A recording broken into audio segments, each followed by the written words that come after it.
And hello and welcome to OSW Review, the old school wrestling video podcast. This is not bad by a country mile, but you can see here what it is. It's a deep dive of Metroid and Metroid Dread. This is your boy, your host, the unseen boss fight, Brother Brain, Jay Hunter, and our very own Etcoon Wrangler V1. What's the crack? You're going to find this out pretty quick.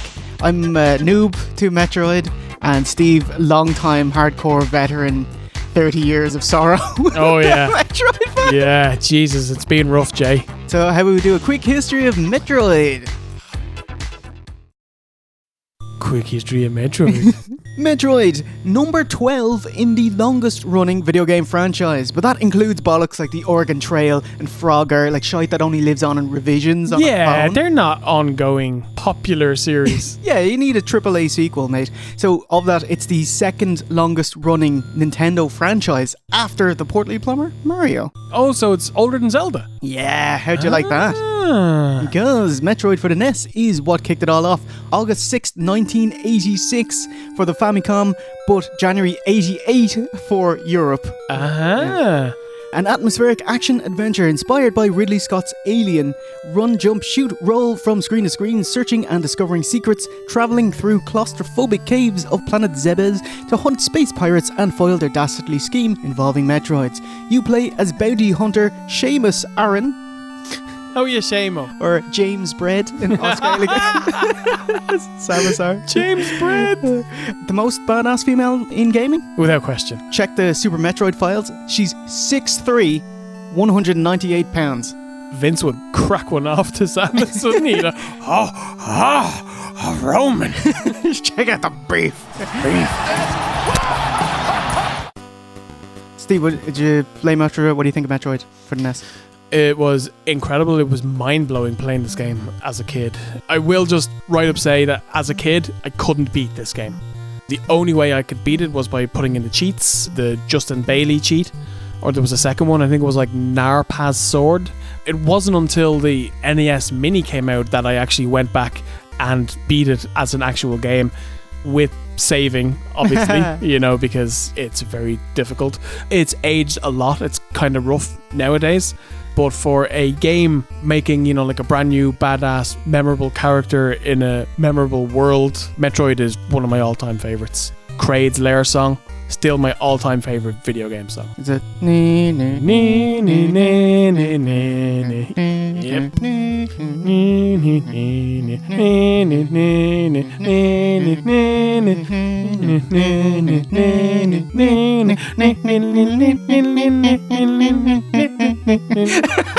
Just wondering how long we go with that. Isn't that amazing that you don't even play these games and you know this song?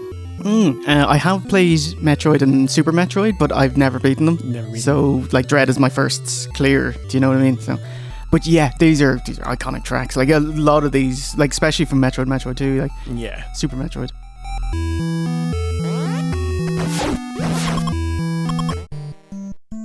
This game, crushingly difficult. You'll spend half of your time getting lost, and the time that you're not lost, you're at little tubes shooting little flies that come out to get your fucking health back, because you can... Wow, not much has changed. You can lose it all very, very quickly. How did it do? Pretty much how every Metroid does so far. Critically and fan acclaimed, but not that commercially successful. It ebbed over the 1 million sales mark, which sounds impressive, but nothing beside the behemoth Mario. So, kind of story of this franchise. That's why it's one of the highest rated franchises ever, but it's number 16th on the best-selling list. Yeah. Do battle or die. Metroid only from Nintendo. Just FYI, for this retrospective deep dive, Steve has replayed all of the Metroid games. All of them. Yeah. Yes. Metroid 1 remade as Zero Mission for the GBA in April 2004. What do you think? Love it. Absolutely great. Loads of people would think of this one as maybe the highlight of the 2D games. I did play it this year and it's great. It looks great. The art style is awesome. The music's fantastic. I think my biggest issue with it is it's very short.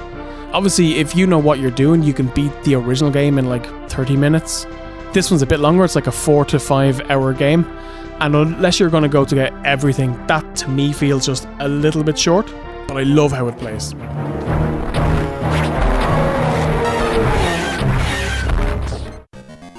Okay, so I'm just going to use PAL dates for this, because, come on. Ireland was the centre of the universe up until the internet came about. And then we got pushed back about 200 years.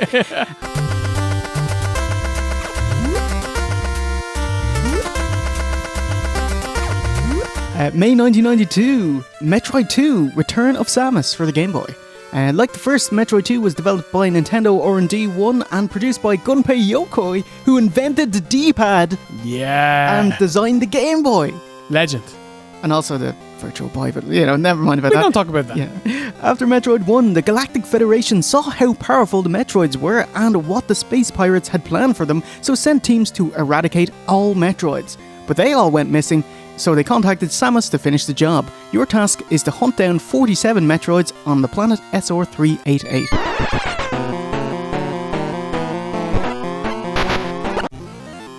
What do you think? I played this game when I was younger. Another game that I played but couldn't beat. I didn't beat it until I played AM2 a couple of years ago. Good game, definitely not as iconic as the first one. It didn't have the gimmick of where you're just plopped into a big open world and things are gated off until you get a certain power up. It's very much, you're in Sector A, go around and clear out Sector A, then the acid drops, and then you can go into Section B and do it all over again. Boss fights aren't as iconic. The music is definitely not as iconic, probably except for the overworld theme, like the do, do, do, do, do, do, do, do. That's nice. Isn't that Seinfeld? I would like the Seinfeld version of the Metroid 2 song, please.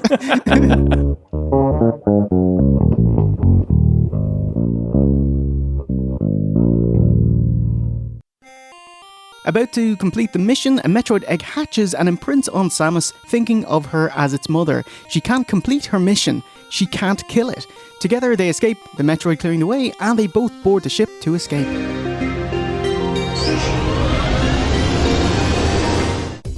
Players love the new story, the setting, the gameplay, pioneering several series staples, the Varia suit with giant ball shoulders, space jump, spider ball, spacer beam, plasma beam. But being a Game Boy game, the graphics and audio were lacking. In 2016, it was unofficially remade in the celebrated fan game AM2 It's great. It's so good. And officially remade the following year, 2017, as Metroid Samus Returns for the 3DS. It's also great.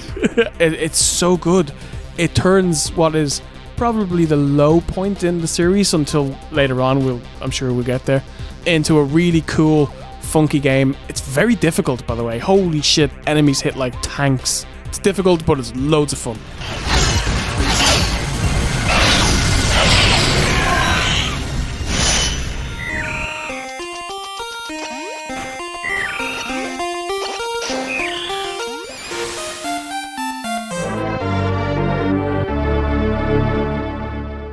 $1994, Super Metroid for the SNES. Oh my god. The last Metroid is in captivity. The galaxy is at peace. I love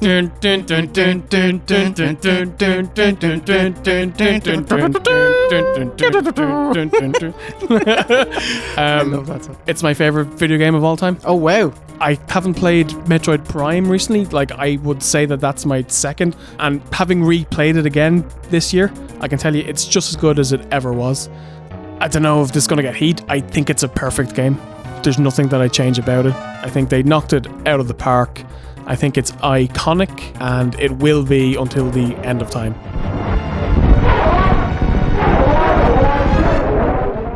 Super Metroid, often hailed as the best video game ever made, with a killer soundtrack and a chilling, brooding atmosphere. Yoshiro Sakamoto, the game's director and writer, held off making it until a true action game was needed for the SNES. Just for Ninty to approve the project, it took 6 months and a further 2 years to develop. Oh wow, okay. In this one, Samus is back on planet Zebes, searching for the last Metroid that's been stolen by Ridley, the leader of the space pirates. More control than ever before, 8 directions, wall jumping, the moonwalk, shoot while walking backwards. Yeah. Splicey bit of Michael Jackson.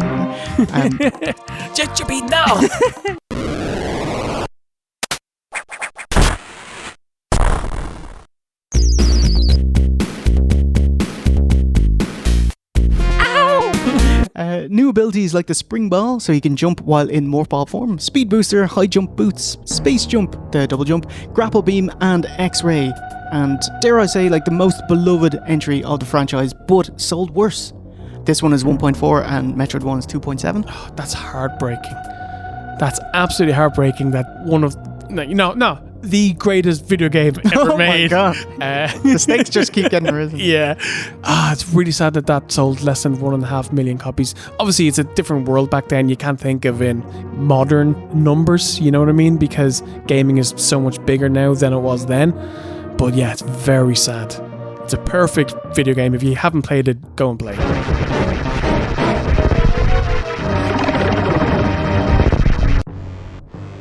Can we just talk about the end of Super Metroid? Yes. The whole game, you're powering up, getting your weapons so that you can go down to the core of the planet and take on the mother brain. Mm-hmm.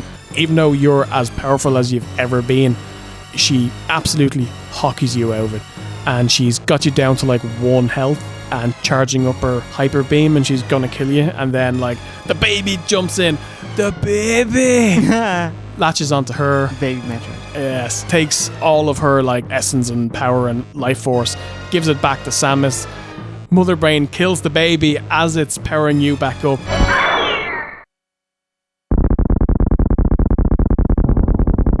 But then you get the hyper beam and the fucking song kicks in and you get to smash Mother Brain out of it. Absolutely amazing ending. And it's something that was built up over the course of 2 games, which back in the 90s you didn't get very often. So it was the payoff of a plot thread that lasted through multiple games. Incredible.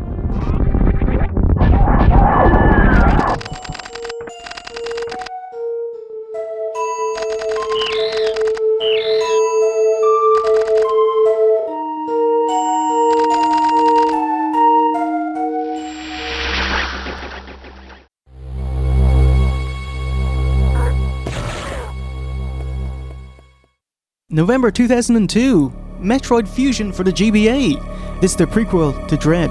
Samus is Pearl Harbored by a parasitic organism known as X. The parasite's gimmick is that they absorb other beings and so learn and mimic their abilities. The big bad of Metroid Fusion is the SAX, a super powerful X parasite that mimics Samus at full power that's now hunting and stalking her. She's fucking terrifying.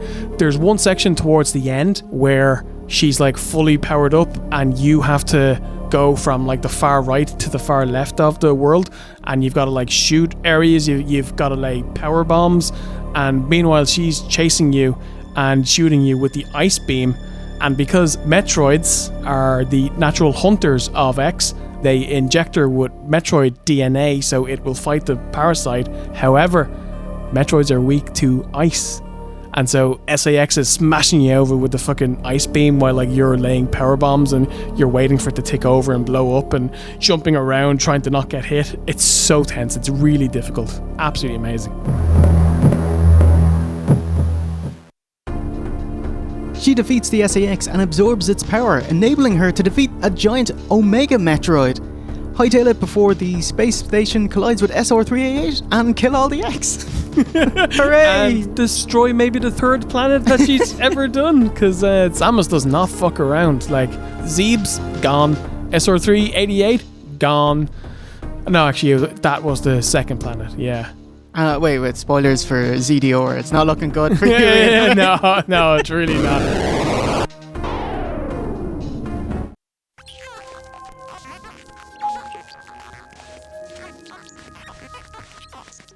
The Prime series from 2003 to 2007, the 3D GameCube games, which include some handheld spin-offs. I think we should cover more deeply in a Prime 4 review. Do you want to hang on reviewing the Prime series until we review Prime 4? Yeah, but I will just say that Metroid Prime is my 2nd favourite game of all time. I think they got it so right. I didn't ever think Metroid could transfer to a large 3D world, and holy fuck did they get it right. Oh, it's incredible. And it's rightfully regarded as one of the all-time great games as well.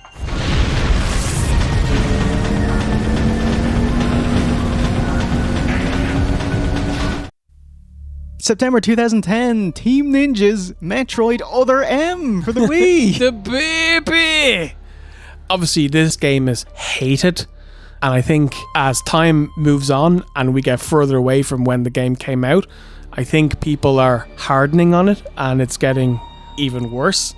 When it came out, I didn't hate it.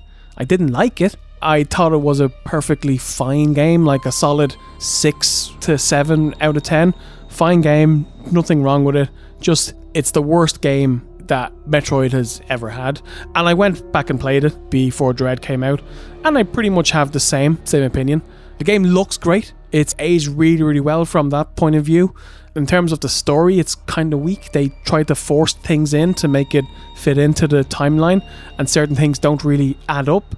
Like, there's a scene in it where she meets up with Ridley, right?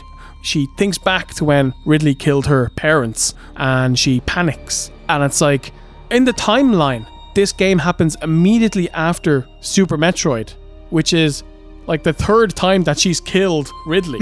There's no way that she should be having a breakdown from seeing this thing that she's literally just killed. And then the ending is really bad. They've got this super secret character who's like fucking things up for the soldiers, and you don't know who it is. And then there's like one character called MB, and she's an AI. Monsieur Bisson from Street Fighter. Yes! For Samus, it was the worst day of her life, but for MB, it was Tuesday. Brilliant. So yeah, it turns out that she's an AI based off of Mother Brain, and so that's why they call her MB. But she, like, you don't even fight her. Her life ends in a cutscene where one of the random soldiers shoots her once, and she just goes, and then just dies. So yeah, from a story point of view, it's definitely the weakest. There are some cool gameplay elements. There's some really cool boss fights. There's a boss fight in Fusion called Nightmare. He's like a green and blue guy. His gimmick is that he can mess with gravity, and you fight him in Other M, and that's a great boss fight. It's really, really fucking cool. But still the weakest of the series.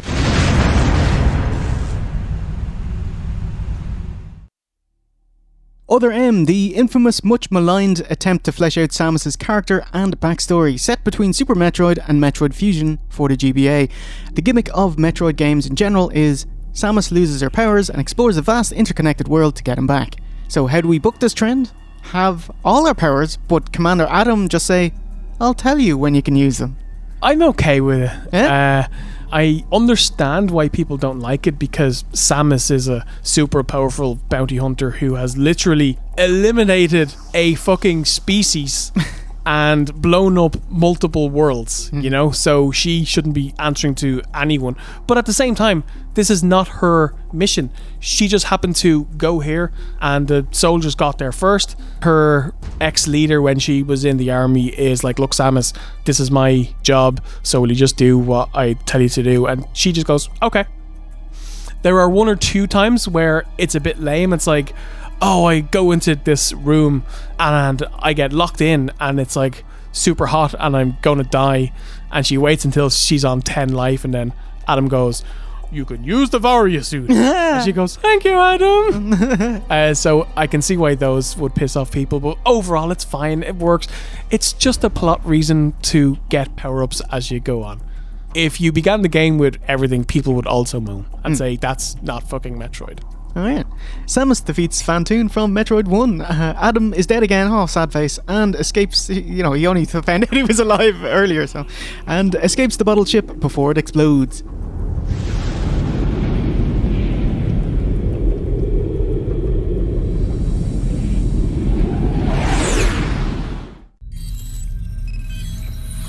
And so, yes, the time has come. In October 2021, Metroid Dread, sequel to 2002's Metroid Fusion for the GBA.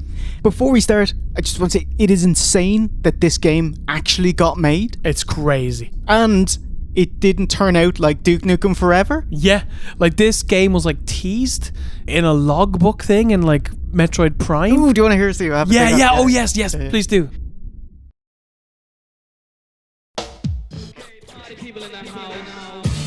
Metroid Dread Retrospective. Metroid Dread has been stuck in development limbo since 2005. Wow. It was supposed to be a DS handheld game, but it was shelved due to the hardware not being technologically advanced enough for what they had in mind. What did they have in mind? Series co-creator Yoshiro Sakamoto kept tight-lipped about it, but we got hints, like this scan log in Metroid Prime 3. Time marched ever forward. The DS was replaced by the 3DS, and Nintendo brought out the Wii and the Wii U, and still nothing. Metroid Dread, whatever it was originally supposed to be, was cancelled. But rumours persisted, and Nintendo dipped back into 2D Metroid on the 3DS with 2017 Samus Returns, developed by Mercury Steam. It added to the lore, and more specifically in the extras, the Chozo archives, which had an unexplained photo of a messiah-like Chozo being worshipped and commanding an army. Was it a Prime 4 nod? No. The name on the photo was 2D out of 10. It was a tease to the next 2D Metroid. Nice. Samus Returns went well, and combined with the power of the Switch, that's it. Never mind. Gave Sakamoto confidence to appoint them as creators for the newest 2D Metroid. June 15, 2021, a trailer dropped announcing Metroid Dread to rapturous applause. Oh, I lost my fucking shit watching that. Oh my god.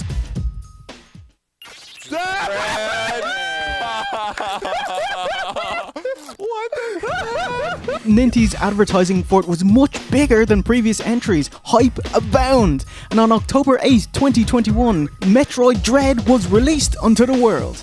A glorious, glorious day, Jay. Metroid fans around the world rejoiced. And since we're in Europe, we get it 18 months later. Just like the good old days. Yeah. I was terrified because I've wanted this game for so long. What if it's shit? What if this kills Metroid? But let's find out if it did or not. I just want a quick note about the kind of gravity of the situation regarding sales. Prior to Dread, the entire franchise has seen around 14 million copies sold, which isn't great. That's roughly around Resident Evil 5 by itself, you know. Lifetime sales wise, the most popular is GameCube's Prime 1, 2.8 million. edging out Metroid 1, 2.7, Prime 3, 1.8, Metroid 2, 1.7, Fusion, 1.68, then Super Metroid. 1.4. Hold on. Metroid 2 outsold Super Metroid. Yeah, Fucking hell, people. it's number 6, yeah. Well, 7 now, actually. So this 2D sequel is 19 years in the making, and if Dread bombs, Metroid might get shelved for another 8 years. Could be dead, yeah. So tensions and hopes were high for Dread to be a success.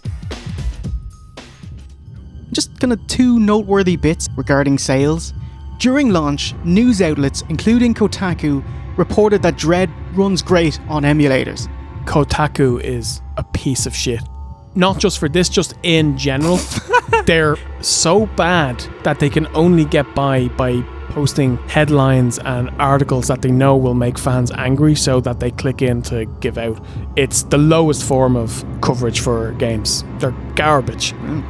It's really trying to cut its legs out. I don't know what you're doing there. Like, report that in a few days or something. Come on, like. And GamePer on MSN included a clickable link to the fucking ROM in their review. Wow. Lads, just the other thing is that some rando on Twitter said that Dread isn't worth $60. And you know the way Twitter decides every day one person is just gonna get hockeyed out of it? You're the heel, like. Yeah. And it was his day. I remember that. And I was like, you're wrong, but I feel terrible for you, mate. Because the ire of Nintendo fanboys is all going to be directed at you. And like, it's not as much what you said, but if this doesn't sell well, the implication of it is that there's no more Metroid for 8 years or something. It'll be shelved, you know, and so that's a bigger concern. Yeah. You know, so you get that emotion behind it. Playing devil's advocate, I don't think it's worth $60. Asterisk, I don't think any game is worth $60. I will wait for 4 months. I'll preferably wait a year for the Game of the Year edition, which includes all the DLC, for like $40. But Dread, I waited a few weeks and I paid €47 for it. You got my copy. Yeah, well, I had to give that to Kim. She didn't finish it in time. Okay. And so went straight to Argos. They had it. Nice. Picked up a Pro controller in Metroid Dread. Yeah, anyway, 47. I think that's fair. I think it's a decent price. I will say, your man has a point, because it does when playing it, it looks like its roots are in a 2D game. Like, it looks like a highly polished version of what was originally a 3DS game. Yeah, definitely does. Having played their remake of Metroid 2, this looks worlds better, like, you know. Oh, yeah. But there's an argument to be made that a 8 to 10 hour 2D game shouldn't be AAA priced. It sure as hell wouldn't cost as much to make this as it would to make Breath of the Wild. Yeah. You know what I mean? Yeah, because that's what base game 60 hours plus probably 40 bopping around, hitting Eventide up and seeing what's going on there. Like, as a super fan, I was more than happy to give $60 and have one extra sale on the counter, and hopefully, you know, that happens millions of times over. But I'd have no issue with someone who told me, I don't want to pay 60 quid for this because I don't think it's worth it. I think you're perfectly entitled to have that frame of mind. That's absolutely fine. Bounty for this mission does not seem appropriate. Ooh, Steve, give us a quick setup of the plotline of Metroid Dread. Our colleen Samus receives a distress call showing a living X out in the wild, compelling her to planet Zedior. And when she reaches it, she's confronted by a new villain, Raven Beak, a fancy bird person Chozo. A fancy bird person / Chozo that easily overpowers her but leaves her to live.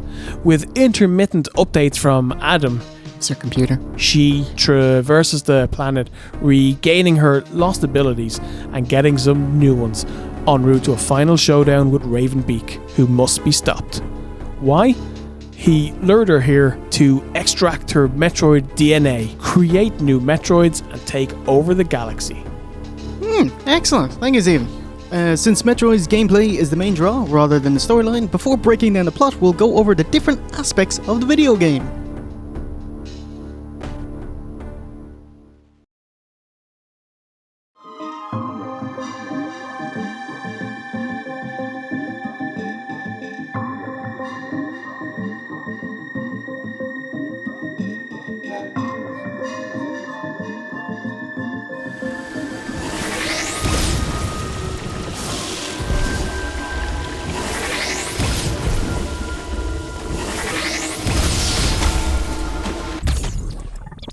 Game design. Dread is a 2D action-adventure, and in true Metroid format, discover and explore a labyrinth of interconnected various themed worlds. Work your way from deep down to the planet's surface to escape, starting with Ataria, and then there's like a B, C, D, E, F, G, H, and ending in I, Itarash at the top. I didn't actually even notice that. Steve, tell us what the name is.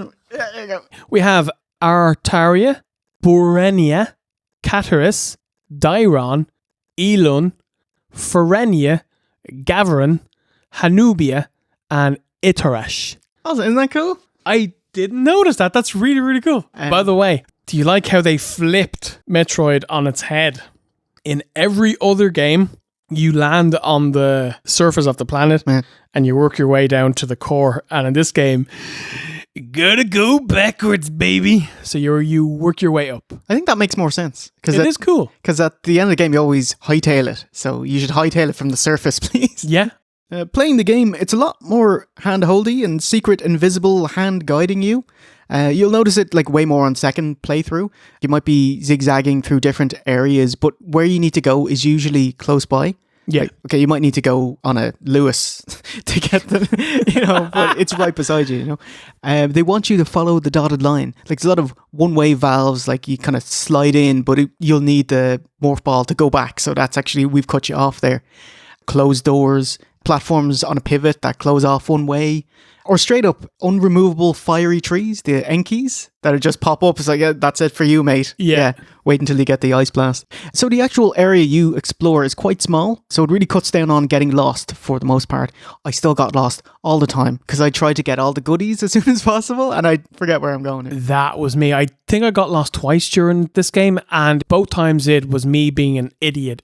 It's like, okay, I've got to go on this lift. However, I think I'm just going to check around the area And then next thing you know, I've been going around in circles for 45 minutes and I don't know where I have to go. You're absolutely right that the game does tell you where to go. It's always pushing you, which I'm fine with, because my least favorite part of the older games is when you just hit a wall and you don't know what to do, and then you backtrack and you hit a wall, and then you go down and you hit a floor, and you go up and you hit a fucking ceiling, and you're like, what the fuck, you know? So yeah, the game is fair. And the only time I felt like I got lost, it was because I tried to do more than I was probably meant to do. I'll just give you one negative of the world, because I think the world is really cool in general. The only problem is that a lot of them, especially starting off, it's like grey, abandoned industrial place. Cold, yeah. Yeah, like, you know, the end of Resident Evil is always in a laboratory, the umbrella facility. It's like that is most of it. Sometimes it might be half of it submerged in water. Yeah. But in general, it's a bit samey looking. I agree.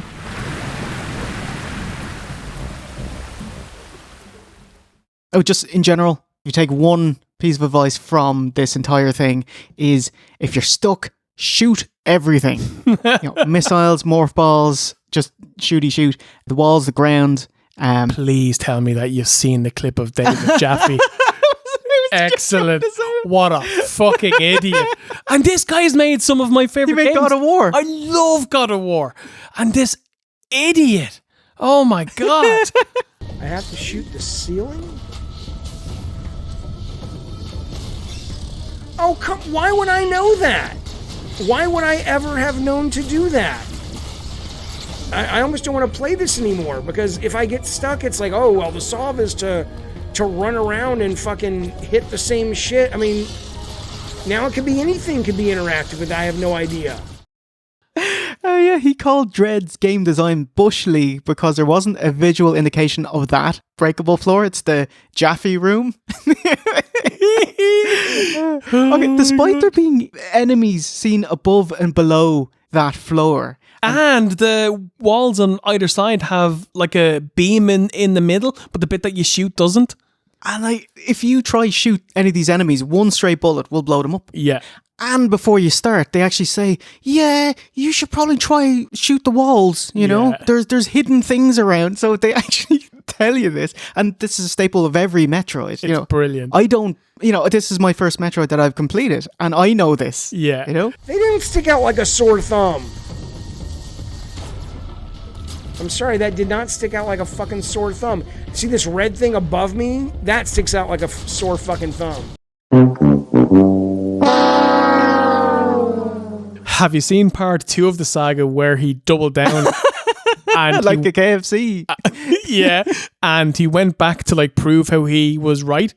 And he goes, obviously, you don't know that you can blow up this wall. What I'm going to do is I'm going to leave and I'm going to go a different way and I'm going to get totally lost and I'm going to just show you why this game is terrible. So he goes, right, let's leave the room. I'll go left. He goes left and he can't shoot the door. Blocked. Gonna go right. Block. Gonna go down. Roadblock. Okay. So I'm gonna go down and left. I was like, oh. Also, it really is forcing me back up here. I was like, oh, mate, he's like, it's so embarrassing. What an absolute twat. Like, the world is specifically designed to kind of push you in the right direction. Like, even when you teleport to a new area and you go right, and then after 1 or 2 rooms, it's ended, they're not going to make you go back on the same loop. Check out the left and you can shoot something on the left. Like, they didn't make you sit through a loading screen for nothing for 2 rooms, you know? Because David Jaffe. The game is well made. It's almost like they thought of this. Yeah. Did you hear about just the other controversy of Mercury Games, in that it came out that they're actually a horrible company to work for? No. Yeah, like the making of Dread, devs that talked about it, all points towards the company being a lot of coercion, mismanagement, distrust, intimidation. The worst of it is like some devs who worked on Dread for 11 months weren't credited for working on it. I did hear about that. The Spanish company fired back saying you must be there for at least 25% of the game development to be credited. No, if you did something, then you should be named for it. Yeah. It leaves out 50 employees. It kind of smacks of this is punishment and keep the rest of you in line, or this is what's going to happen, you know? Yeah, I think it's bad form. It's a shame because it definitely soured what was pretty joyous. Yeah. Yeah. Many more employees, devs didn't speak up as the senior staff can wreck your career, like especially in Spain where Mercury Games is. Like the industry isn't that big, you know? But despite all that, like it is shocking how well it all came together, how exploratory it all feels. I have to say, like, puzzles are a lot more insidious, in like less obvious, as opposed to Zelda. Oh yeah, here's a big chessboard, get on the board and we're in a puzzle, you know. In Dread, the puzzle is how to move forward, where to go next, how to leave the room. So the whole game is a kind of a puzzle. Yeah. You know, even boss fights are and we'll get that in a minute. Oh yeah, pattern learning. So like, yeah, if you're stuck, start blast. Just whip out the guns and start blasting. Yeah, pew pew. Oh yeah, I'm not worried about it. I'm high, sir.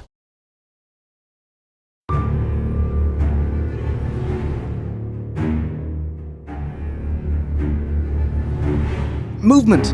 Oh my, it's my favorite part of the game. It's so fast. It's so fluid. It's so slick. I think it's when you press like the left trigger and Samus does like a slide. Yes, that's a new thing, yeah. Oh, so it means that you can keep on going and it's not broken up by to press down and go into a ball, which in this game, you can just press the left trigger when you're not moving and she will go into a ball. Mm-hmm. I was like, oh, it's great. It's just super smooth. It's super quick. Probably my favorite feeling Metroid game ever. Like, I just love running around, jumping around. Jump up and get down. Yeah, incredibly fluid, really fast. When you get the hang of it, this is a game like tuned for speed running. Oh, yeah. You know? But a main negative here, the analog stick. Okay, like it's amazing for aiming anywhere and you kind of need it because you stand in place and you point anywhere. However, it's sticky and imprecise for directional presses where a D-pad would shine. Tapping left or right on the analog stick, just, Samus moves pretty far as opposed to a little bit. You know? And doing a shine spark, so you click into the analog stick and you go forward and then you have to press down. A lot of the times, if you're 5 degrees off straight down, it's like, nah, you didn't get it. Okay. Do you know what I mean? Combined with the unforgiving difficulty of the game, it does get quite frustrating. And there is a lot of power-ups in the game, spoilers.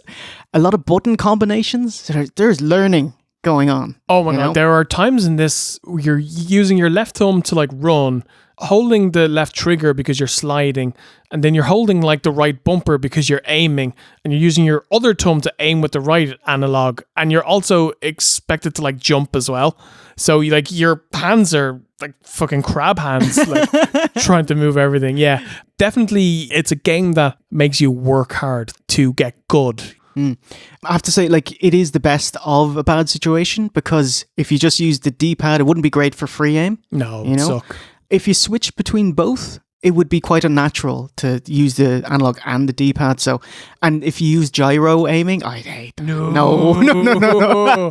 So, yeah, this is the best you can do with it. You know? Yeah. Other MJ, they made the choice that you would only use the Wii mode and you turned it on its side. Yeah.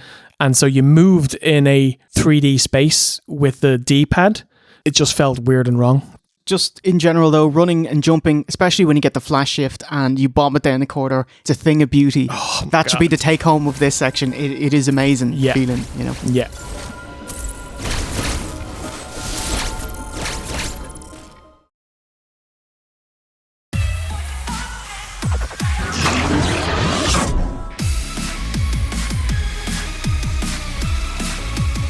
Steve, suit upgrades. Oh. There's 4, 3, but you start with 1. And when you die, there's a 0 suit underneath. That doesn't count. Let's just go through and see what you think. Okay, so the initial power suit. In general, I'm impressed that they solved the issue of having her big ball shoulders. Like, if she actually looked at her side on, you couldn't see her head. So she's always kind of 3/4 facing. Yeah. Thought that was quite clever. And it's quite fancy looking. What do you think? I think it's really, really cool looking. And I love, even though Samus' suit has always been yellow and red, in Fusion... The Hulk Hogan? Yeah. In Fusion, because they had to take off parts of her suit because of the X parasite, she began that game in a blue thing. And they've kept that colour in this game. And I think it's really cool. I love how the difference between each new suit is massive, because going from yellow to orange, it's not that big a difference, but going from blue to orange to purple is fucking awesome. And I love the hexagon lights that are on the side. There are certain rooms that you go into and they don't have power. And when you go in first, everything's dark and the only thing you can see are the lights on her suit. And I think that is fucking sweet looking. Yeah, it's That's almost so like a new cool. suit, isn't it? Yeah, it's really cool. My favourite suit, the Varia suit. Very like incredibly gorgeous, maintains orange hues whilst adding white, green visor pointing down, drawing your eyes to the green lines on her chest, and then blinding white torso and legs. Then you got the kind of yellow accents, like kind of muscle anatomy. Yeah, it's cool looking. Wonderful flow lines, so you kind of look at the entire outfit head to toe. The white heavily stands out against the kind of usually dark and dank background, and it's quite murky, you know, as well as big white hat cowboy, baby faces and white kind of thing. Also, the visor, it's a bit beaky, isn't it? Yeah, kind of. Yeah. Chozos are birds, so... Yeah. Jade, you know where they got the name for the Varia suit? Go on. So, rumor has it that from the 1986 game, it was a mistranslation from Japanese to English. It was meant to be the barrier suit, but because they got it wrong, they're like, the Varia suit. And it became the Varia suit, and they just kept it at that. That's much cooler. It's amazing, isn't it? Yeah. Oh, by the way, just talking about the barrier suit, concept artist Sam Santala made a great video about flow lines, and you should go watch. A link in the description. Okay. The gravity suit. Love it. I think that's purple. my favourite. Oh, yeah? I don't know if that's because I've played all of the games and getting that suit means that you're powered up and you can go through the water and it's no bother and you can jump into lava and it doesn't even hurt you. Or is it just because it looks awesome and I actually love the colour purple anyway? It's also a good fucking movie. But yeah. And it's the best fruit as well. Do you have any fruit? It says purple stuff inside. Purple is a fruit. Okay, there is one suit left, but it's tied to the finish of the game, so we'll save it for later in the video. By the way, massive spoilers for this game. We're gonna recommend it, so if you haven't played it yet, please stop and come back when you do. We'll be waiting for you. Wednesday at the Alamo at high noon. Hickenbottom.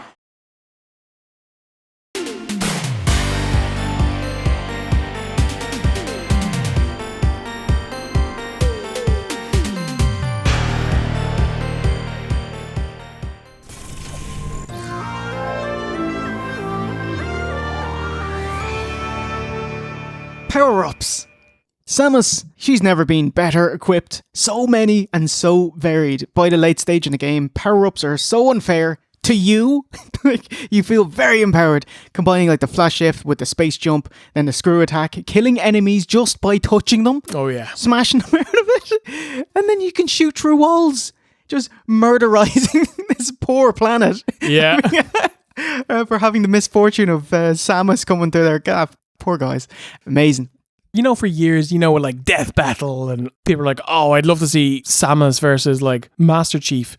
It's not a fair fight. She's so wildly powerful that other than having the gimmick of he's as powerful as he needs to be. You know what I mean? Like she has so many weapons and tricks and power-ups and suits and skills. She's fucking amazing. This game is the best she's ever been. The phase shift.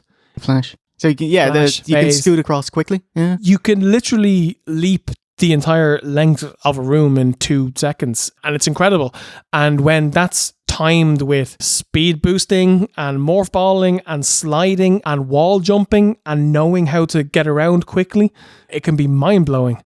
An amazing entrant to the power-ups that she's gotten. It's my absolute favourite part of the game. Mm-hmm.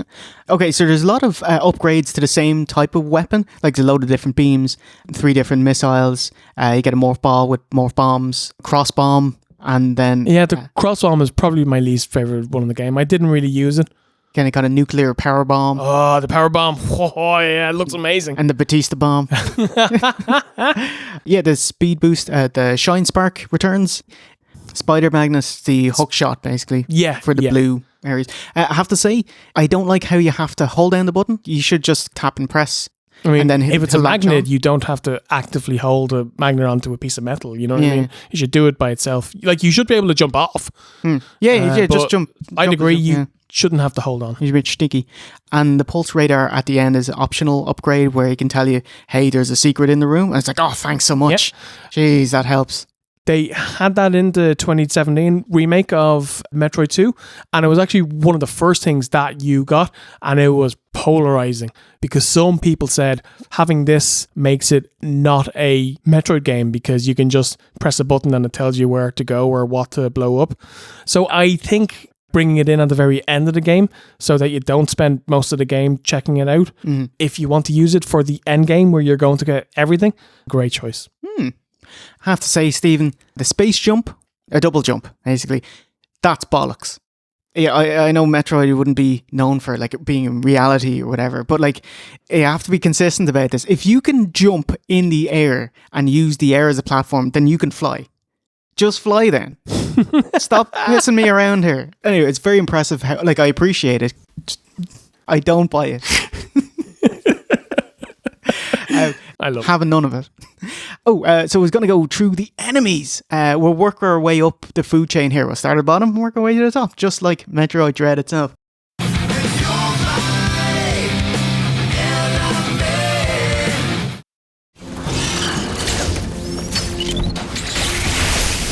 Rank and file, lads.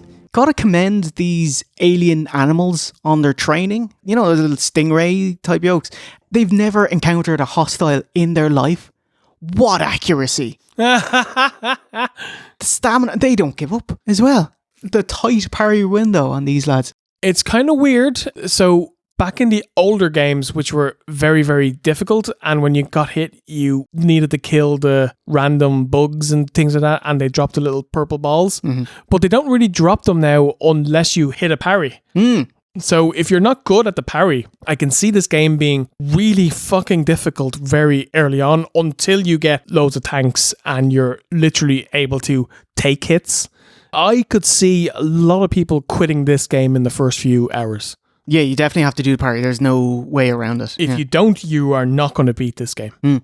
Lots of hard versions of the same enemies, like, oh, here's me in grey, or here's me in black, or here's me in sludge, which does feel a bit paddy-outy. Storyline reason is that the X has absorbed them and now mimicking them. Yeah. My most hated enemy is, you know those little pods on the walls that do the kind of... block the door? There's one that the crazy spout, and they go pop, pop, pop, pop, pop, and cough up all these little yellow balls. Or whatever. Those lads? Yeah. Oh man, they'll smash me. It was like, you know, Craig, your grand mate, this little pod, you know. Just a little bit of kayfabe here. When you go underwater, there's these like little swimming butterfly swarms that go around. They didn't do you any harm, you know. You came to ZDR and you came underwater and started blasting them. And the guys that you have to parry with, they have the bits on their backs and they kind of run on all fours towards you. They didn't want to hurt you. They're just trying to walk here, you know. They're like, go around. Go. You can't. It's on a 2D plane, Jay. Yeah, you know what? I've actually seen lately where people are kind of turning on Samus because of that. They're like, oh, she's kind of a bit cold-hearted. And it's like, no way. Woman who's been cold-hearted for 40 years who literally wipes species off the fucking map. She's killed more things than a Death Star. Yes. Because that only got one planet. You know? That's her gimmick.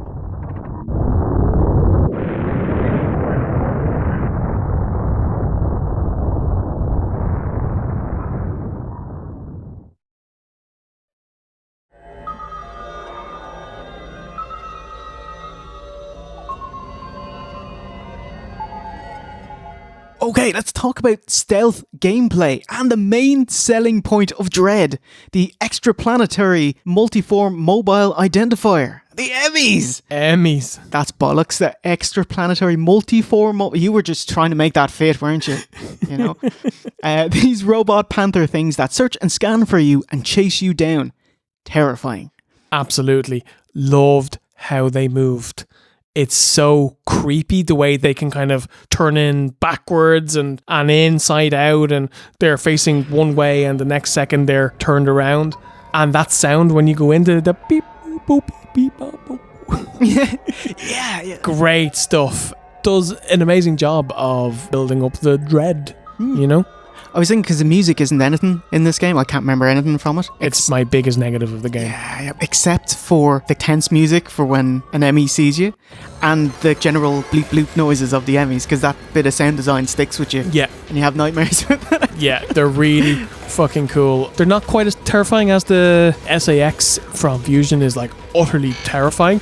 And I feel like that they're easier to game out of their chase, but still very fucking tense. And I love how as the game goes on, each one does feel different. You know, like you know, one will be underwater, one will have That's bollocks, by the way. How dare you try to cover me underwater? So yeah, really, really cool gimmicks. I think they were rightfully put at the forefront of the game. They added a lot to it, and 2 big thumbs up.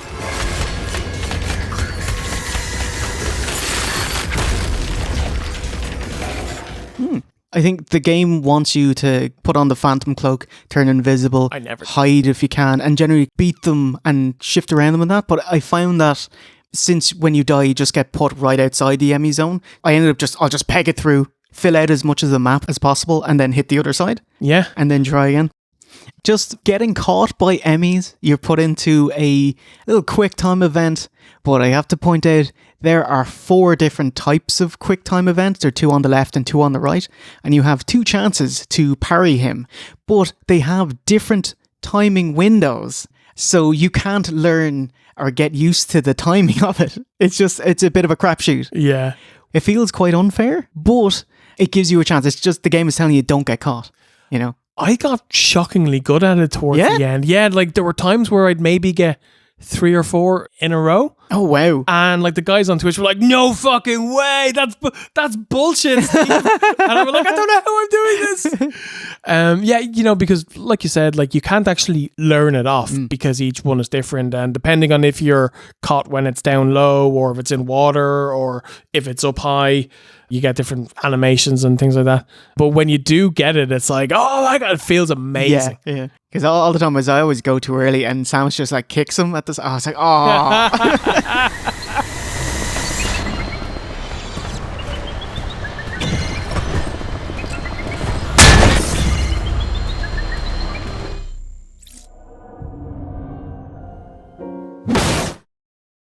In Perennia, number 5 of the Emmys, there's 7 Emmys total. After a long time of bosses and upgrades, like feels so weird going back into an Emmy zone because you're way more equipped. You can flash across, you can run through water. So I thought the Emmy doesn't really feel like a threat anymore.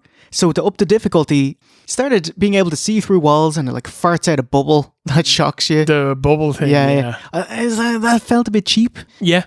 Because I thought with 7 of them, I think it kind of ran its course before the end. Like the last one is actually defeated in a cutscene. Yeah. You know? And the first one you barely have to do anything. So technically there's only really 5.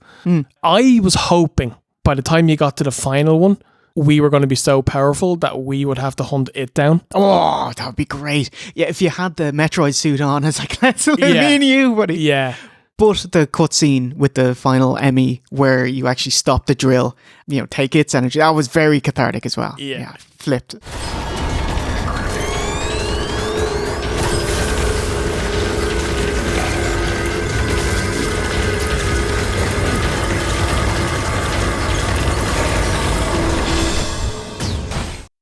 So overall, big win? Oh, yeah, I fucking loved it. I thought they were super cool. Looked amazing. Sounded great. They were, you know, like a fun change of pace. Because the rest of the world, you're like definitely going at it at your pace, you know? But in this one, you very much have to do what it wants you to do. And I like it.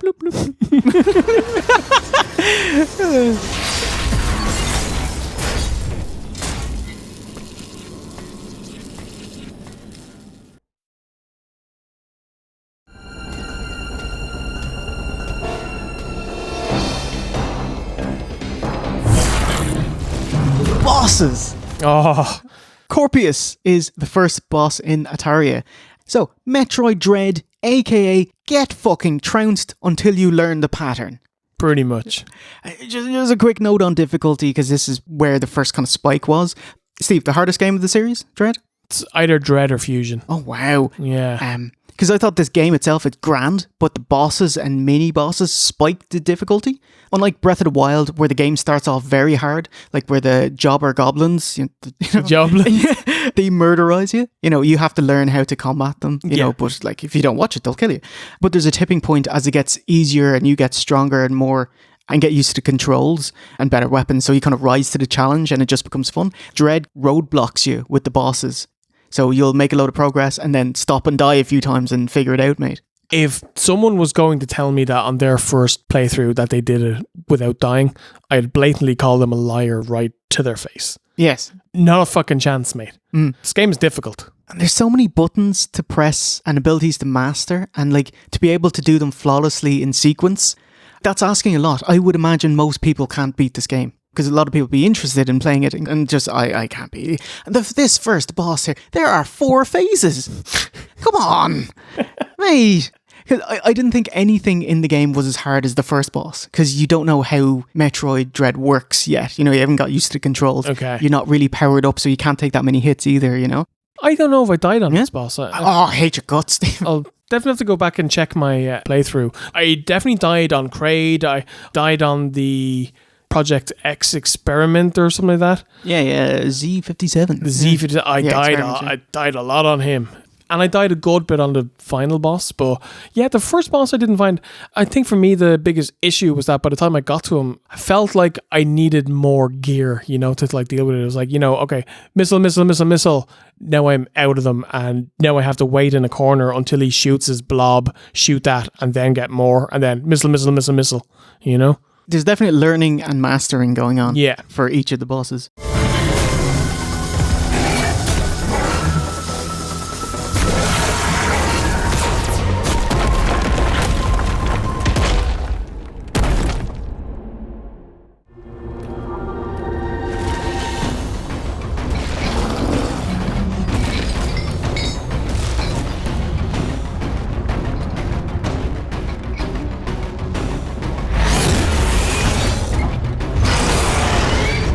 Kraid! In Guitarist. Kraid in chains. I love the gimmick of a former boss being held captive in this one. Like it changes up the type of fight from the first. Him throwing his nails at you, shooting gunk from his belly button. But in Kayfabe, it also puts over the new big bad enemy of Metroid Dread. That he's able to chain this towering monster and make him his bitch, basically. Yeah, like if you 100% the game and you unlock the Chozo archives, which are some lovely still photos depicting events before the game, one of them shows Kraid being captured. I didn't know that. In the 10 minutes before they blew up Planet Zebed. Oh, by the way, if you actually have a look at his model, they stopped drawing him at the belly because he's so big. That's awesome. Yeah, because the rest of it's under lava. Ooh, sequence breaking. Oh, yeah. I love it. Big thing in Metroid games, getting certain power-ups earlier out of sequence. This game, it actually knows that you'll try to do it and rewards you if you get the morph ball early. Have you seen it? Oh, I most certainly have. So you even get a custom animation for it, which is so cool. It's gross as well. His belly button is so gross. Yeah, so red and angry looking. She just spoots into his belly button and starts... Oh, it's amazing. Instant kill.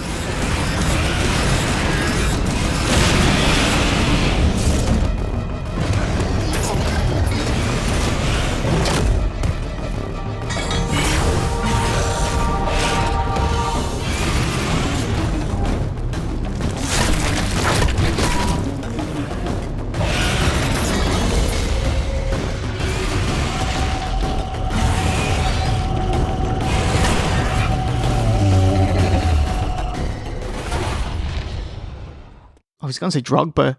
Drogaya? Didier Drogaya. D-R-O-G-Y-G-A? Drogiga. Drogba. Underwater tentacles in Barenia. That dude. I really, really like this boss. I just thought it was neat. Did it take you long to figure out to shoot the turbines or anything? A couple of rounds, like I'm shooting him and then I don't know what to do. And then I finally copped it. I was like, And then I think I died. And then on the next round, I realized that I had to go up and across and do it again. Mm-hmm. So yeah, very, very fun boss. More of a puzzle than a fight. Mm-hmm. It's tough because when you're in a boss, you just brown trousers immediately. Yeah. And to actually take on the clues that they're giving you. You have to be calm and thinking rationally, because in the background you can see there's bubbles and stuff whirring. So when that stops, it's like, oh, something is different. You got to set that going, you know? Same with the first boss. And yeah, I didn't get it because he actually lifts his tail and is like, oh, there's a space for the slide on there. I'm like, what are you doing? What's that? I'm not, I can't shoot that. What is it? Ah!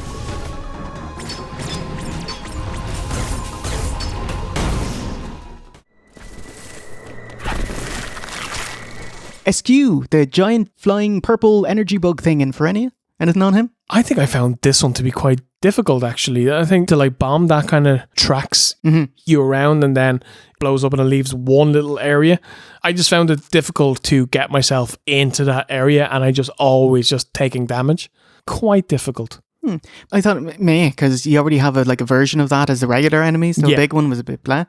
Experiment number Z57 in Kataris. Awesome. A reanimated corpse of Corpius. Yeah. It's probably my favorite boss in the game. Oh, wow. I really thought it was awesome. I like how you kind of fight into the screen. It's like stage 2 of Contra. And of course, Flappy Bird. Yes, it is a bit of Flappy Bird. Who would have thought Flappy Bird would be on that? So I've seen people on that section. They will sprint and they'll build up a shine spark and then they'll jump into the boss's face. Instant kill. Oh, it's awesome. And he goes straight into the custom animation, crazy cinematic thing. Oh, yeah, it's so cool. Great stuff.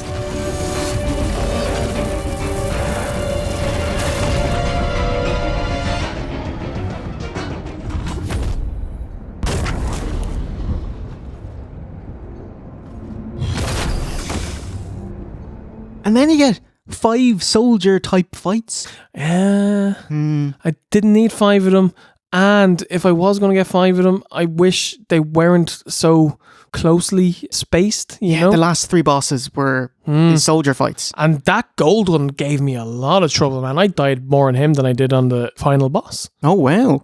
So you have a robot Chozo soldier in Ferenia and then again in Gavoron. Chozo soldier in Aelun and Gavoron. Twin robot Chozo soldiers in Ferenia. And then the final boss, Ravenbeak in Itarash. Just got to bring up cut content.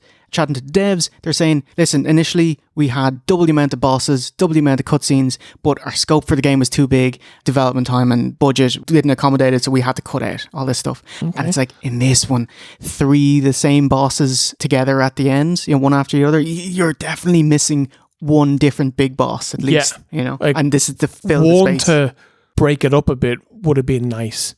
For me, the final journey up to the last boss is probably the weakest part of the game, like that hour chunk, the guys with the shields and the spears and just over and over again. I think you're definitely right. And I think if they had one extra cool boss in there, I would have where's fucking Ridley, man? This is one time he sat out. Yeah. He's probably there and he's hogging his MP3 with the Norfair theme on it.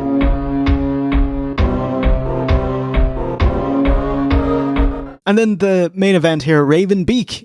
Man, he will smash you for a good amount. So try to learn his attacks and avoid them rather than going in all guns blazing. Try to figure out, he has a fill the screen pink energy attack. It doesn't fill the space right beside him. Run at him and dive. Slide. Just a small point. I wish they had a save point right before starting the fight and not having to get in an elevator and then have the cutscene. Yeah. Anyway, very small thing. Oh, yeah, and we'll talk about the end of the game in our plot storyline, which is coming up right now.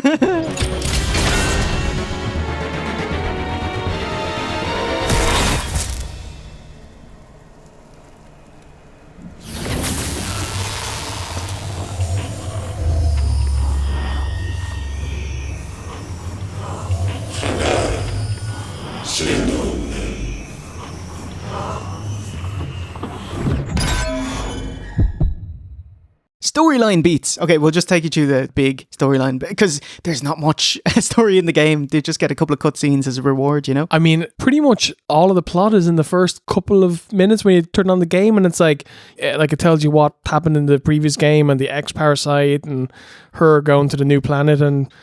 Yeah, I thought, that's about it, right? Yeah, not much beyond exposition dumps with Computer Adam checking in on you in the main cinematics with the Chozo lads. Yeah.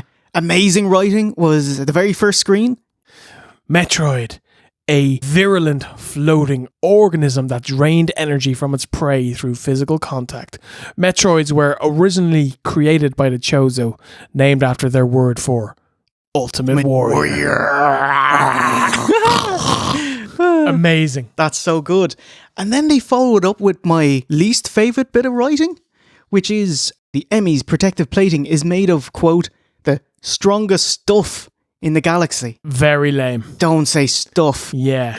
In a like a formal debriefing. Just say strongest material. Yeah. You know? Strongest metal. Yeah. Alloy. There's many words that you could have used, all better than the one they chose. Yeah. Reminds me a bit of Resi 3, where they have very informal notes to you, and they start swearing and using colloquialisms. Very odd. Okay, storyline beats. In Ferenia, oh no, another EMMI! But it's powered down. By whom? Chozo Sage Quiet Robe, who explains a ton of events happening in the background surrounding previous Metroid games. So the Chozo have 2 tribes. They probably have more, I don't know. We only hear about 2. Okay, 2 of the Chozo tribes. Okay. I believe they're called the Black and White and the Wolf Pack. Which one is Virgil in? The Scientific Thoha and Warrior Malkin. Quiet Robe is of the Thoha tribe, whilst Ravenbeak is the warmongering leader of the Malkin. The 2 tribes trapped Metroids on SR388 from Metroid 2, intending to eradicate them, but Ravenbeak murdered everyone so he could use Metroids as a bioweapon and take over the galaxy. That whole chestnut. Since Metroids can be controlled by the Thoha, he spared Quiet Robe's life. Ravenbeak's plan got fucked as Samus destroyed the Metroids on SR388, but hey, the Metroid DNA still exists inside her.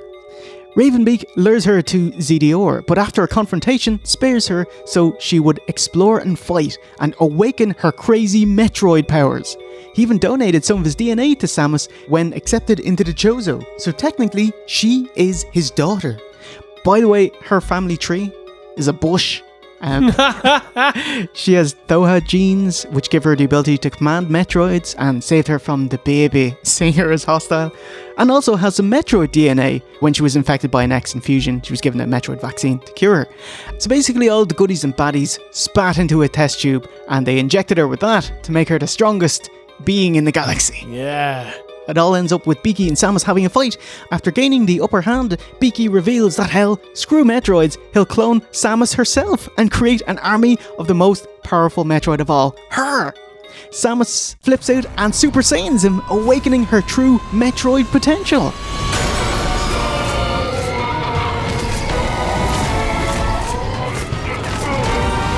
Metroid suit. Holy fucking shit! So I was lucky, like it took me about a week to beat this game because I was playing it on Twitch and I play it every night for like an hour or 2. And I managed to go that full week and not have this ruined. Wow! And I marked out. I lost my shit. This, for me, as a fan of the series, like I don't want to say it makes the near 20-year wait worthwhile, but like it may have made the 20-year wait worthwhile. I marked out. It looks amazing, and I love what it means for the lore of the game. Samus, who wiped out the fucking Metroids, is the last Metroid. The galaxy is not at peace. It's so awesome. And I love what it could mean going forward, because obviously the Space Army, the BSAA, are... Wait, didn't they take on Umbrella? They are not going to be happy and they're going to want to take her out. But holy fuck, how awesome does it look, Jay? I loved it. I marked out just even getting it, but then it's so cool. It's like here's an alien version of it, and it's kind of thorny green and with the red accents and the brown kind of underneath. Yeah, it's like the alien look of it, and it's sharp, and it's like a mantis or something. Yeah, you know, really. Mantis cool. is actually a perfect way of putting it. And did you like her Kamehameha? Just the super fireball, triple punch, just smashing the everything out of it. Oh my god, awesome.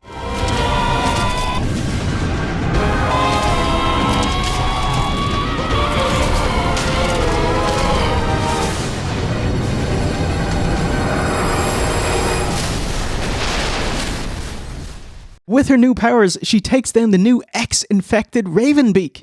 It's when she was on the planet, and it was, like she was great, and the awesome beam is great, But the, big Resident Evil monster thing, I was, I thought he was cooler when you were just fighting the Birdman, And as a finale, a mad dash escaped the safety. Tough shit, Etcoons and Decoras. Is it Decoras? Dacoras? Dachoras. Like, they never say, it's all in text log, so you don't know how it's pronounced. Yeah, Dacoras. Yeah. Well, tough shit to them. What do you think of the story in general? As a minute-to-minute story, it's not really what Metroid is all about. Metroid is very much 8 hours of you getting your power-ups and becoming more powerful. That is the plot of the game. And then the rest is just kind of, overarching lore, which is just used to put you on a new planet with a new enemy to kill, and get powerful all over again. I didn't really care about the whole Chozo background and warring factions and that stuff. But all of the things about Metroids and how they were used and the Mockin were going to use them for weapons, but then Samus killed them on them, so they were pissed. But then they saw that she has the DNA. That's all great, and it all builds up to that suit change and super powerful beam, and I fucking loved it. I thought that was amazing. So look, as a Metroid super fan, loved it, 10 on 10. If I was coming into it as a non-fan, I'd probably be like, Okay. So I wouldn't have anywhere near the attachment as you would, but I flipped my shit when the Metroid suit came out. Yeah. I didn't even know what it was, but oh my god, look at this. It's so cool. And the Mad Dash escape, which is very Resident Evil as well. Just, you have your super beam and you're just wailing on the entire screen. The entire planet. It's so amazing. It's very cool. Good stuff. Was it an X-infected quiet robe? Tells you, hey, you can't touch the console or you're going to blow up your ship and you can't escape. So here, take me this and I'll kind of neutralize your Metroid power so you go back to your gravity suit. Yeah, so she's got more X in her now. So does this mean that the suit was a one and done, or is she like the fucking Hulk where, if something happens, she's going to be able to bring out that suit every time, Man, you got to wait for 5 minutes into the Metroid 6. Yeah. when she loses all of her powers. Yeah. Well, I'm heavily armed with all my power-ups. Time to start a new adventure. No! My power-ups! Just the other thing I really liked is Adam's summation of your readiness to survive and thrive changes throughout the game. Like at the start, he's like, you have no chance. 99% probability of death. But by Ferenia, he's like, use the Phantom Cloak wisely and you have nothing to fear. And there's a great storyline explanation for this. Adam was Ravenbeak. As soon as you're on ZDR, as soon as you wake up, so outside the initial cutscene. On second playthrough, it seems obvious in hindsight that Ravenbeak's talking to you because he's like, accept your helplessness. He'll smash you out of it. This guy, Ravenbeak, he's so tough and cool. I seen his washboard abs and he's got a massive bird dick. And Adam doesn't call her lady. Yeah, he calls her Samus. Yeah. Which is a great tip-off. Yeah. Brilliant. Yeah, really good stuff. Treat our lost assets with care, lady. Our friend has explained much. We now know why EMMI are pursuing you. Samus Aran. Question for you. So this is my first Metroid. Which others of the series do you recommend for first-timers? I'd recommend Zero Mission. So Metroid 1 remake? Yeah. Samus Returns, so the remake of 2. Mm-hmm. Or AM2R, depends on which one you'd like to play. They're both very good. Obviously, Super Metroid, Fusion, and this. These are all the games. Just play the whole thing. Okay. I mean, you don't have to play 1986. You don't have to play Game Boy. You don't have to play Other M. Oh, okay. There you go. They're not long. I beat Super Metroid this year in 3 hours. 4 hours at the most. That's great. Okay. And that's 2/3 of the review done and dusted. Fun bits, tips, kayfabe, and good things happening next. See you for Side B in 30 seconds.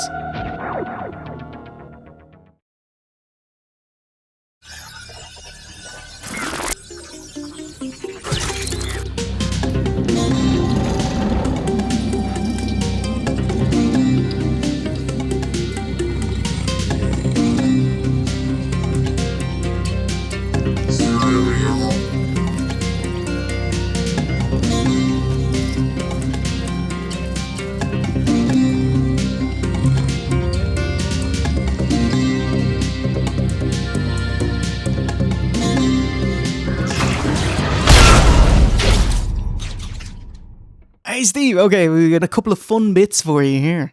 Advice for first-time gamers / bits you may get stuck on. Oof. If you take away one thing from this, it's just blast the walls, try your morph ball bombs, missiles, shoot everything.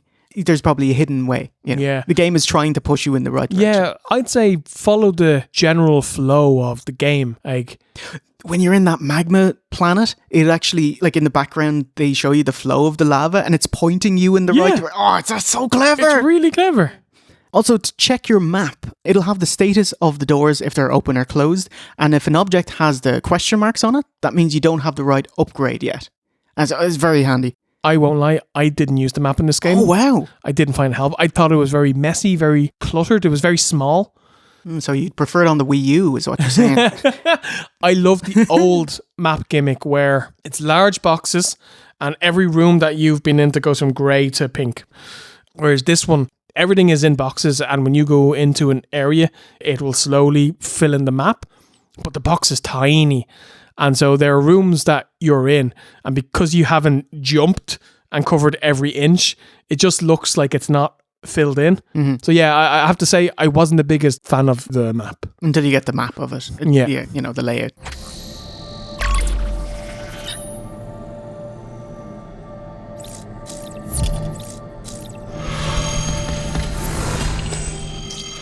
But something I didn't learn until, I don't know how many hours in, but the bosses are trying to help you out. Each of them will throw slow projectiles for you to shoot and regain your health in missiles. Yeah. You know, like when Craig throws his fingernails at you, here's some missiles, mate, you know? Beaky and his black holes, which you shoot, yeah. Recommend for the first few attempts against the bosses, you try to figure out the patterns. What are the goodies being handed out? And kind of getting your dodging down. Oh, just if you're stuck at a giant fan, did you know if you ran at a giant fan, you can actually get the top speed because it's pushing you back. You don't need a large area to run it. I was like, so clever. Same thing with running against, you know, those kind of wall things with the mouth that try to suck you in. Yeah. If you ran against them, you can build up your super speed on it. Might help you out with the Shine Spark puzzles at the end. I got stuck after facing the Z57. Towards the end of the game, Adam tells me, you need to go back to Berenia to sort out something blocking the thermal flow. Take the teleportal blue to Ataria and you can get the screw attack. And I was like, you told me to go to Berenia. But anyway, so, you know, take the blue teleportal. This took me way too long. I was fighting Beaky when I found this out. You can fight during cutscenes. Because I thought here was a cinematic thing. So I was like, wait, time to put down my controller. Oh, no, you can pump them full of fucking missiles. Yeah, you spam them, God. Yeah. Because it's fancy looking. I was just, here's my reward for getting the parry right, you know. So when you're doing it, just hit the missiles just to see if you can do it. And you do need a cinematic flourish parry to finish the bout. That's how you end the fight. So if you're getting to that, you've got him. So keep going. Keep at it.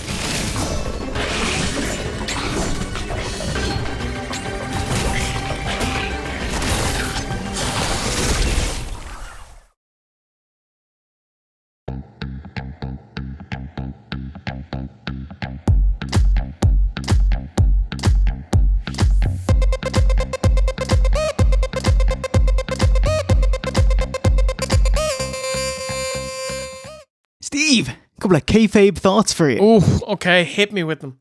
I love how the tech in ZDR here, it's very fortunate they all take access by Samus and her penis gun, you know? And they're Chozo made and the Chozo weapon. That's very clever, Steve. It's like an Independence Day, like these invading aliens, they all use USB 2.0. It's good stuff. We're in. Okay, so this is a 3D world. It's rendered in 3D, but the plane is in 2D. I'm stymied here and my path ahead is blocked. But if I move back a bit, I can see behind the block. There's an empty stairwell there, mate. Samus, go around, you know? That does happen. I know they're just trying to make the background nice, like you're in the kind of outside rain bit, where it's like, you just jump on the ledges here, but I can see there's a stairs in the background. Take the fucking stairs, mate. That's hilarious. Getting around ZDR, because, you know, it's filled with these toothy, tentacle, splodgy things. Cheers, you know? Bird Sage, Quiet Robe, he disables the EMMIs. Let's see how long that lasts. And gives his exposition dump, then gets taken out. It's like, that's great, but shit timing. Could you not have disabled him as soon as I came to? Would you have to wait till everyone was up my grill? This is like in wrestling, where there's a heel wrestler who's the referee, and they call it down the middle until it gets to the spot where they don't call it down the middle. I was like, you could have done the fast count after in the first pinfall. Yeah. And you'd be more likely to get them because they won't be expecting it. Yeah. There you go. Okay, I need this answer in kayfabe, Steve. Okay, kayfabe me. What's a save point? Like in the world of Metroid. What's that doing in the world? Do you know what I mean? Okay, right. So you go on this. It will do a full electron microscope scan of Samus, create a 1-to-1 copy of her in case she dies, and you also upload all of your weapons and upgrades so they can be applied to the copy. Are you sure? Okay, if you're Ravenbeak, do you not want to patent and sell that and take over the universe? You don't need her, you know? Maybe it's like it creates too much of a drain on energy and like the whole planet can only sustain one save. Just like crypto.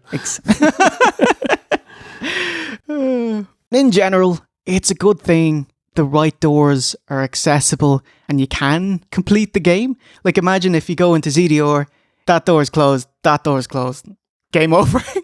Then, you know, time moves by and you just see Samus-shaped bones there. Yeah, so it's handy, it's lucky, very lucky. It is. Yeah. Just got a couple of cool things for you. Samus, in general, her cutscenes where she ends a fight. She's so bad. Oh my god. It's ridiculous how cool she is. Because I hate the soldiers, and they do their spin and you joust and you parry them, and then she's like, I'll get my boot and I'll rip your mouth open and oh, it's so good. She's so good. It's meaty, you know, aggressive. The other bit I really love is when she meets up with Kraid. How's it going, mate? And then he's like, oh, I'm shackled, I'm trying to get you, but I can't, so I'm just going to shout in your face. And she's, I'm just going to pop you in the mouth. I was like, oh, that's so cheeky.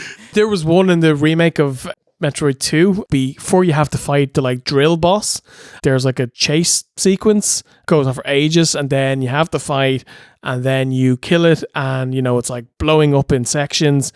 It's got this eye, and then the eye dims, Samus puts down her weapon, and then the eye goes red again, and then Samus is like charges up the beam, and then the eye goes boom, and it dies, and then her weapon just goes I was like, oh, that's so, you were ready.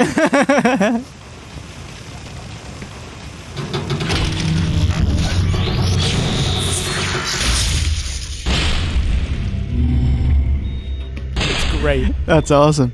It's not all badassery as well. Like, of course, you know, she flips through a dying animal's kind of circle made out of his tail and stuff. And very cool. There's another bit where she meets Quiet Robe. She's on the ground and sitting, and she points her gun at him. And then he kind of shows that he's a friend, not an enemy, and bows. And she lowers her weapon, but she stays seated and listens to him talk. I thought it was really nice. She's just, okay, I can relax and chill. Yeah. In the opening bit where Ravenbeak is choking her, that goes on for a long time. It's quite gross. The thought of someone just picking you up and choking you. And then Samus looks down and Ravenbeak's got a big heart on. She only utters 3 lines in the whole game, not in English, probably to get away from other M. Yeah.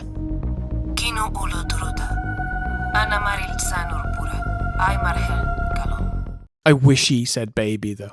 Oh, people are going in like a Scottish accent. Baby. Yeah. Just really cool. The background foreshadows future boss fights. Of course, the guards, you can kind of see them jumping ahead of you as well. So you're about to fight them. The robot Chozo guards being created in the background. Nice. You can see them put together. It's a bit of a Attack of the Clones kind of thing going on. The dead corpse being reanimated. So they have big robots pointing and poking them. Yeah. And then you can see it's actually reacting. So it's like, oh, you're not dead. Yeah. You know? And then later when you come back to it, it's empty. Yeah. It's like, oh shit. No. It was so cool.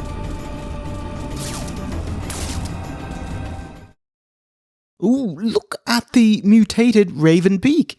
If you see the model, actually stop and have a look. He's actually a modded version of Kraid. Thanks to She Says for this clip. It's just a modulated version of the Kraid model. I'm surprised I didn't notice it sooner, but it's just a little hard to notice with Kraid's head split open and Ravenbeak's face placed in the center. Just my final thing, I love the nod to Super Metroid with the breakable tube that you're in. You go back and it's like there's sparks flying out and you've just have gotten the super bomb. It's amazing.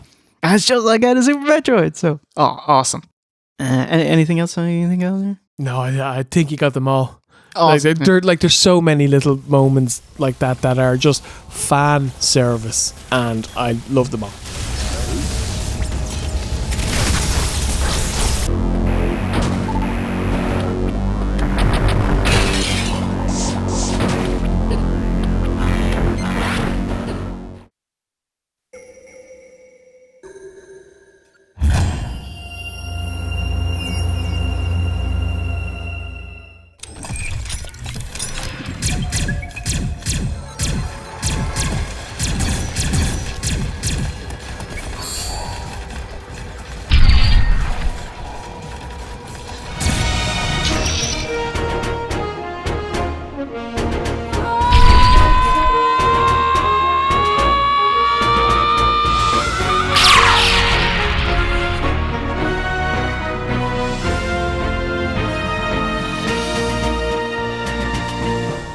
Overall, Steve, actually, yeah, let me go first because you're the main event. Anyway, so overall, I beat it and I really enjoyed it, but I thought it was too hard. I just want to beat a boss or a sequence in one go. I hate dying at every roadblock. It sucks. I even died at the last gasp escape running away. Oh no! I got caught. The second time I died, I got caught with 1 second left. I was actually outside beside the ship and I was, you make me do it again. So, okay, if I die 12 times with a boss, I don't feel like I've beaten it because I'm better. It's because I've beaten it because I know it inside out. It's like rote learning French for an exam rather than kind of understanding and doing it, you know? I feel this game needs an easy mode so that more people will play it, and the more people that play it, more people will finish it. And like, just hold back an extra cutscene for people who play it on regular and hard, you know? Like, other people getting to enjoy and finish a game does not diminish your accomplishments. I'm with you completely. I don't understand the anger that people get when they're like, oh man, I wish like Bloodborne had an easy mode, and they were like, one does not accomplish unless one adheres to the difficult situation and overcomes. I'm like, you go outside and put your feet in the grass, mate, yeah? You know what I mean? Look up at the clouds. I was thinking, like, if you don't think Metroid Dread is hard, have you considered you're an excellent gamer? And like, what about average gamers or poor gamers? They shouldn't be deprived of Metroid Dread just for that. I agree. Look, how about you have a mode where she takes half damage and deals a bit more? Yeah. You know, like that, like, you know, like, we're widen the parry window. Yeah, sure. I think that's fair. And then for the people who don't want to do that, you don't have to do that. You know, you can play it on hard mode. Yeah. Bring! Hello? Jay, it's Josh from TGC here. Hey, Josh. Yeah, hey man, what's up? oh man, I love your Metroid retrospectives. They're awesome. They're so good. Well, thank you. I appreciate that, man. But I just wanted to let you know, Nintendo actually did release an easy mode. Ah, bollocks! What's in it? Well, alongside Boss Rush and the Ultra Hard Dread mode, they've actually added Rookie mode, which gives Samus better goodies and taking less damage from bosses, so your item pickups give you more health and ammo, but they unfortunately aren't more plentiful. Oh, wait, it doesn't help with parry windows? Parry windows? What, is your timing that bad? Nah, man, boss attack patterns are the same. It just hurts a little less. Oh, and the EMMIs? Unchanged!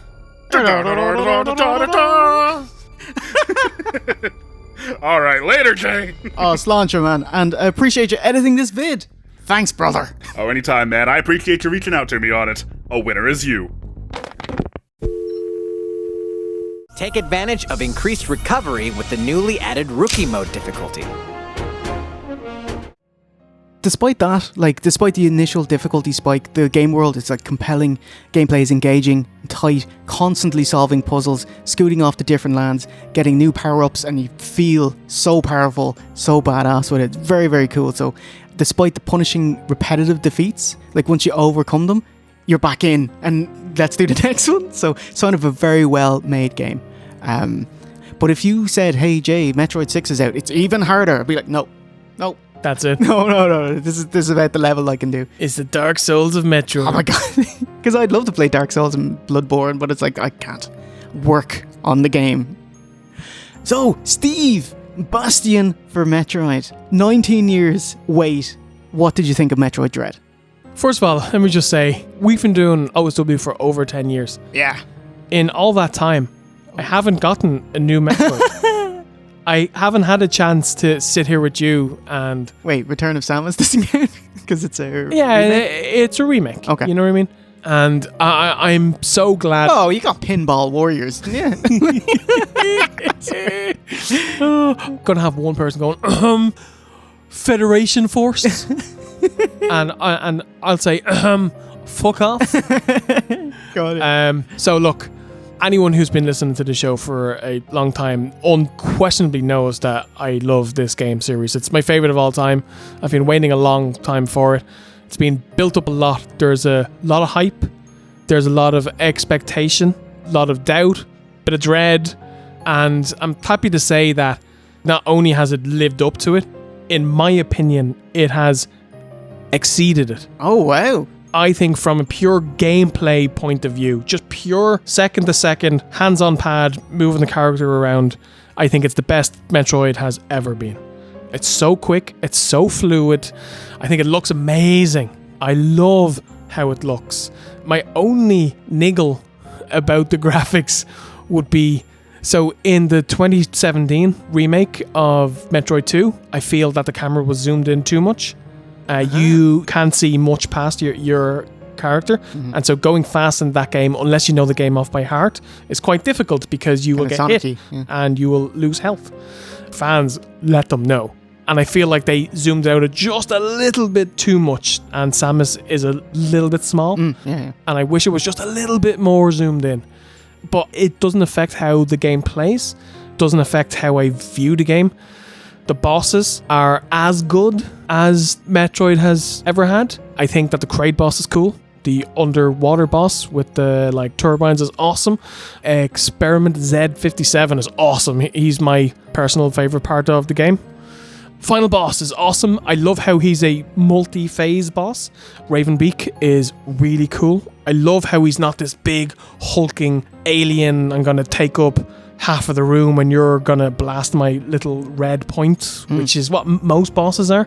But that ending, man, that last 15-20 minutes where you find out about Samus, what she is, her new powers, the new suit. I've never marked out more in a game. I can't think of the last time that I lost my shit that much.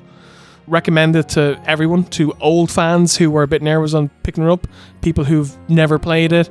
I recommend it to everyone. Go out and get it. Go out and play it. Go out and enjoy it. It's a 9.5 out of 10. Oh, wow. It's not a 10 out of 10 because of the music. Oh, wow. Okay.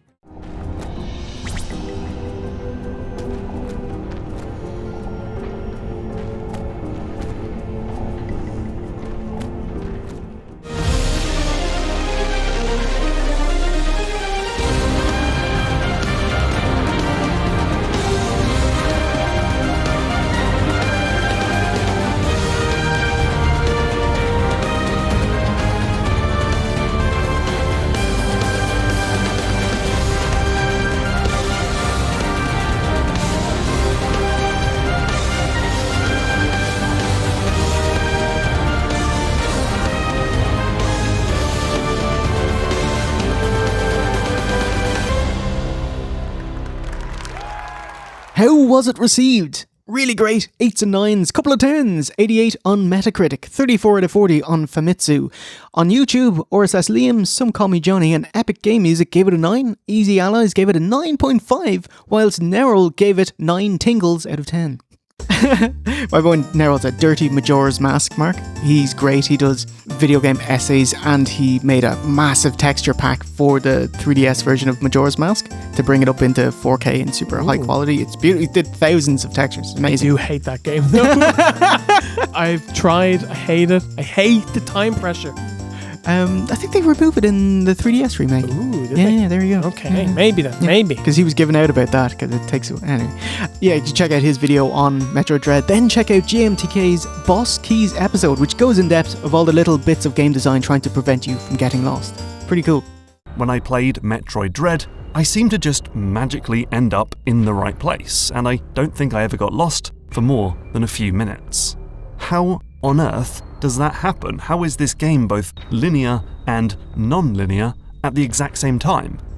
The brilliant animation in Metroid Dread by Dan Root over at Video Game Animation Study does an amazing job showcasing the insane fluidity of the animation and all the little transitions that make the game feel so slick and smooth. Check it out. By the way, links to all of these in the description. The posing looks natural yet dynamic, even when in other positions. The way everything pivots and rotates to allow this movement is really nice. Nothing looks unnatural or like it's breaking. It's going to be hard to ever go back to non-360 aiming, I tell you. Sales-wise, November 12th, so just a month after launch, Ninty revealed Metroid Dread already sold 854,000 units in the US alone, making it the best start for any Metroid game ever, according to Nintendo President Bowser. Doug Bowser, not King Bowser. Yeah. Considering Metroid's previous biggest seller was Prime 1 with 350k at launch, Dread is the highest selling Metroid title of all time. That's so great. Do you know that this game sold so well that the other Metroid games on the Wii U began to chart? Amazing. Yeah. Like it bumped the rest of the franchise. Yeah, that's awesome. Fantastic. Congratulations, Nintendo and Mercury Games. Man, like, Metroid fans are right. Like, you make a great game, you market the hell out of it, and it'll sell, you know? Maybe we won't have to wait 8 years for a sequel. Hopefully not.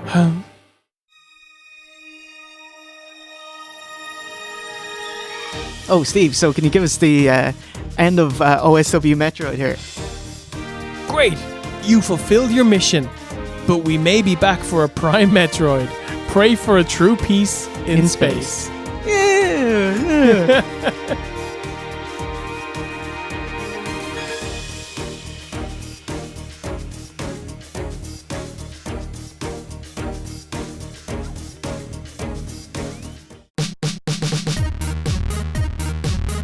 Jeez, Metroid Dread, back and kicking ass and probably hasten the next one coming out by a few years. I've no question. I've no doubt that we're gonna it's probably going to be 4 years, you know what I mean, rather than 19 years. Well, we'll see if that statement's aged like wine or wine that's been on top of the radiator. Ooh. Which becomes stronger though. It just tastes gross. But you just have to stir it before you drink it. Geez, Steve, how do you like that one, mate? Did you enjoy that? I will always have fun getting to talk about my favourite games. That was great. I remember in college, first year of med school out in Trinity, you'd go around with a pint on your hand and go pew pew pew. But you're a Metroid. Yeah, because you're a big smelly Samus. Big smelly Mark. I wonder if my love for Metroid is the reason that anytime I'm playing a game, if it gives you the choice to choose between a male and a female, I always choose female. And your beanie baby bag, beanie bag in your rumpus room, Stephen? My beanie bag? Yeah, the one with Samus on it. I will take a picture of it. With mysterious holes and...